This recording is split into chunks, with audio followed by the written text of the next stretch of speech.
Narcissists are known to dish out random seeming punishments. This is part of what we call the hot and cold game, where these periods of warmth, love, connection, emotional reward mixed in with these cold moments of emotional punishment, be it a cold shoulder, distance, angry outburst, some sort of punishment for behavior that specifically doesn't make any sense to the receiver, to the victim. Nowadays, pop psychology is pretty quick to put people in boxes of, okay, this is a disorder. But what I think is a deeper and more interesting question is, why does this work? Like, why does this work as a manipulation technique? If it's a really an irrational punishment, why do people put up with it? Why does it actually cause people to love the punisher even more? So to dig into this, we're going to look at one of my favorite scenes from The Sopranos, where this is done intentionally. For context, this is later in the series. Tony's the boss of the family, and he was diagnosed with cancer earlier in the season, so he's physically weaker. He's starting to notice that the guys in his crew maybe are respecting him a little bit less because of this. He had recently hired a young bodyguard who's physically strong, who looks up to Tony and loves Tony.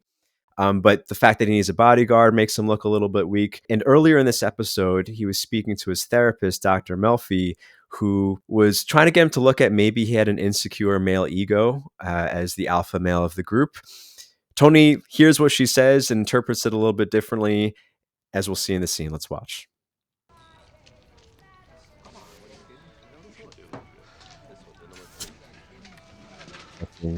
Moment. It's just a moment. An action.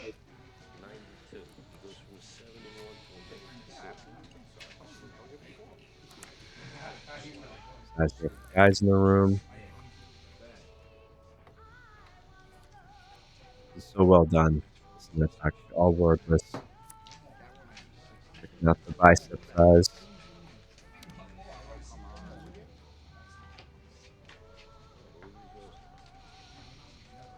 It.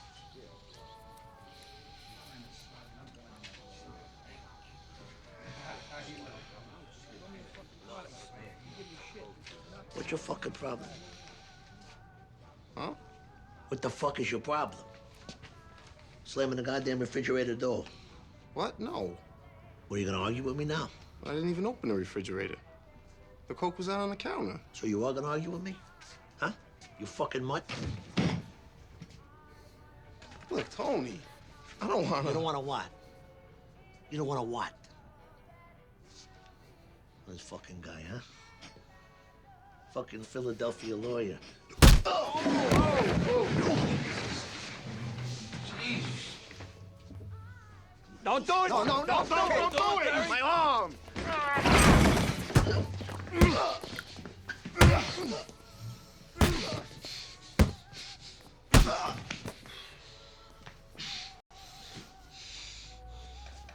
How's that, huh? You got anything else to say?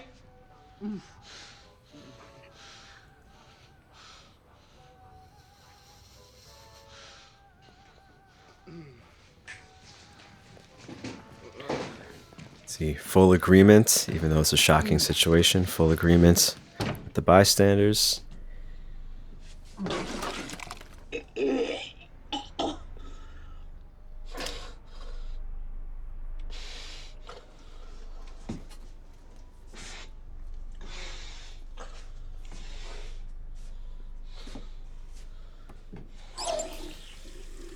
In this moment, it's just brilliant acting. The moment of recognition. All right, we'll end there because he pukes one more time. But he took the risk, and it paid off, right? So the scene is so fascinating because it wasn't some random, unconscious, trauma-driven emotional outburst, right? This was done very consciously. This was done with a clear purpose, with intention. You know, Tony was taking a calculated risk, and it paid off, which is why you have this moment of recognition in the mirror. Tony was tapping into some wisdom about human psychology, and that doing something like this would actually get people to follow him and respect him more and actually bring stability to the dominance hierarchy, with him, of course, at the top. But again, goes back to the question, why does this work? Why in a room full of alpha males in their own right and witnessing their leader do something totally unreasonable, totally unfair. Why do they put up with it? Why is this okay? And why does it actually make them want to follow him more? Now you could say this is just how the mafia works. They have codes. They have all of these, built-in rules into their culture. Other people have analyzed that Tony specifically picked on a physically strong guy, but who wasn't a made man, right? There's different rules if you were to randomly punch out a made man. That's all true. But even those cultural norms are built on primal behavior systems. And even though this is an extreme example, right? A setting that most of us won't directly relate to, this dynamic you see in all different sorts of situations. Again, with the relationship where someone's dating a narcissist and puts up with the hot, cold, random emotional punishments. You see this in the military and basic training. Like when I was in OCS for the Marines, one of the things that was most challenging for me, honestly, and I was coming from a very, liberal, pretty soft background, but it was the fact that we would get these emotional punishments. We'd get yelled at. We'd have to do push-ups. We'd essentially get punished for rules that I didn't know existed, right? And for me, it didn't compute with my very non-hierarchical, liberal background. Why would we get yelled at for things we didn't know? But in the military, it's extremely important to have a very strong hierarchy. So they have to kind of, beat this into you in basic training.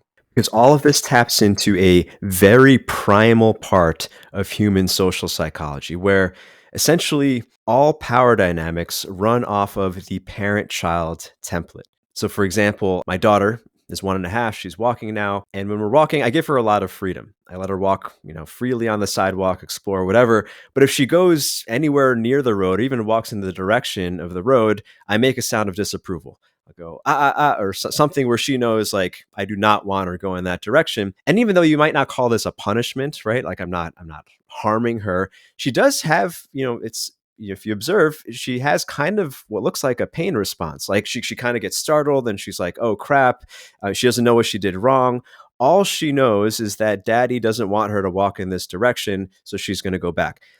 But she doesn't know why, right? She doesn't know that there are cars on asphalt and there's not cars on concrete. And that's why. All she knows is that, dad wants her to be in one area and not in another area. And this is an evolved survival mechanism. We all had this as children. We evolved to modify our behavior in accordance with our parents' approval, because if we didn't, we would have gotten ourselves killed as children. Therefore, this behavior didn't persist because obviously a small child doesn't have the cognitive capacity to know where the actual danger lies. So all of us were children once. All of us have this, templated behavior within us to not only tolerate what may seem like random punishments, random disapproval from our authority figure, but to in some way actually appreciate it, or to in some way even trust our authority figure more when they're maybe directing us, sometimes in a harsh way, but directing us in ways that we don't understand. Right? My daughter doesn't need to know that there's cars in the street because that's more than her brain can handle at that stage of development. All she needs, and it's actually a very effective survival strategy, evolved strategy, is to use my approval, use her parents' approval as a proxy for navigating the world. You could even see this in the clip, right? In this first moment of confusion, when he first stands up, like, I don't know what's going on. You can see he's standing up almost as a child. And if you've watched the series, you know that he had kind of already this father-son relationship with Tony. Again, brilliant acting, brilliant display via the writing. Because again, it shows this, primal feeling of, this is totally unreasonable, but I really just don't want you to disapprove of me, right? There's that underlying piece there. And this is how mammalian social hierarchies work. We have evolved to contain someone who depends on us in some way, and also to be contained. And you can see this at every level of the human experience, right? Even with little kids, right? They seem to get something out of either bossing around or caring for even smaller kids or babies. Obviously, adult parents do this literally with their children, but also the parents take on this child role with someone based on the type of society they're in, right? In a tribe, the chief kind of acts as a parent of all the adults, or the shaman, or the priest, or the pope, or the president of the obviously much more complex modern society. And you can even see this in spiritual, among spiritual people, where simply the phrase that you often hear Christians say, God works in mysterious ways. right? It's again based on this kind of psychology of the ultimate father figure, the ultimate authority to me, does things that don't make sense to me, but I trust as part of a bigger plan, right? This is the same kind of pattern that a toddler has of, I don't know why dad gets upset when I move into the street. There's probably a bigger purpose. I'm just going to do what keeps his approval, which is, again, evolved strategy to stay alive, essentially. So this is why I tend to push against the quick labeling of disorders, because even if you look at an extreme example of this, right, like the classic domestic abuse relationship, where a generation ago, people would often pathologize the victim, usually a woman in a situation, like, why is she staying with this guy who beats her? Why is she in love with this guy who beats her? And they would say, oh, well, she's got some sort of trauma. She's got this pathology, daddy issues, Stockholm syndrome, right? Different kinds of ways of justifying or explaining the irrational behavior. Not to say that any of that's false. Nowadays, in the 2020s, the shift in our culture seems to be more towards the perpetrator in certain situations. So they would say the guy is a narcissist. He's got his own traumas. He's sharing his pain, hurt people, whatever the justification is there. But really, and even though this is obviously an extreme example where all of those things are true, right? Trauma does cause people to act in ways that are beyond what's good, beyond diminishing returns. If you look at substance addiction, for example, the difference between, a classic addict versus a non-addict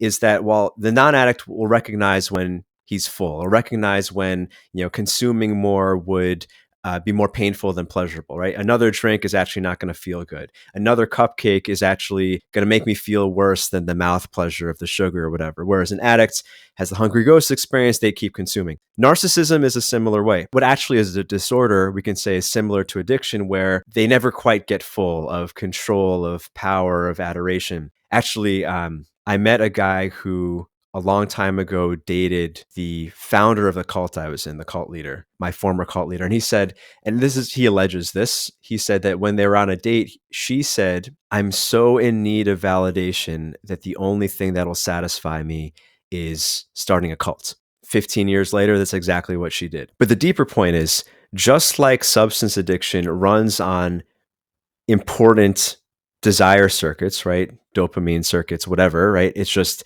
taken to an extreme. We could say that the disorder part of a narcissist victim dynamic still runs on important parts of social psychology, working off of a parent-child template. Because if you look at it again from an evolutionary perspective on like a larger scale, say on a tribal scale, someone does need to be the chief. Someone needs to have enough desire for power, some sort of internal reward where they'll seek power and seek control and seek autonomy or control over others beyond a common desire for human autonomy, let's say. Now, it's easy to label this as a disorder because whether it's trauma informed or not, most people don't have this intense desire or enough appetite, if you will, to have control over other people. As Joe Rogan says, you have to be kind of crazy to even want to be president. So I would argue, and this might be controversial, that narcissistic behavior in itself is an evolved strategy. And maybe more controversial, we have evolved to expect it, to some degree at least, from our leaders because that's what a child expects from its parent. And I'd even go further to say that it's not only an evolved strategy for the narcissists themselves, who gets a lot of benefit from seeking power, right? You could argue that all the great conquerors of history, Alexander the Great, Genghis Khan, Napoleon, must have had this trait, right? They had a desire for power, control, and conquest far beyond the average man. We expect it because we want someone to do this. We want to be part of the Mongol tribe that gets to basically ride Genghis Khan's ambition to, greater material abundance. We expect someone to have this massive vaulting ambition. And there's various modern applications of this.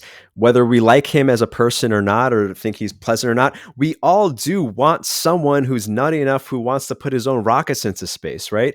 And even though he's doing things that maybe seem eccentric to many, if he succeeds, all of humanity will likely benefit from it. So, of course, this is not to justify any kind of antisocial behavior, but it's maybe to help you recognize if, when you're in a power position, you notice you sometimes dish out random punishments, whether they're direct or just an emotional reaction. When you're maybe in a literal parenting situation, I think a lot of actual parents will sometimes resort to this specifically when they're overwhelmed, or in romantic relationships. Maybe you're the more avoidant one. You give a cold shoulder when you're overwhelmed. You don't necessarily mean to. It's just simply to help you recognize there's an evolutionary purpose as to why this behavior pattern exists. And if you're on the receiving end of narcissistic behavior, especially if you have a pattern with attracting narcissists or being attracted to narcissists and drawing out narcissistic behavior in people, is to recognize there's also something in you, right? As undesirable as this behavior is, it does fit in or lock into a behavioral template of the person on the receiving end, the more, child archetype, if you will. But of course, the biggest takeaway of all of this is don't ever slam the refrigerator door.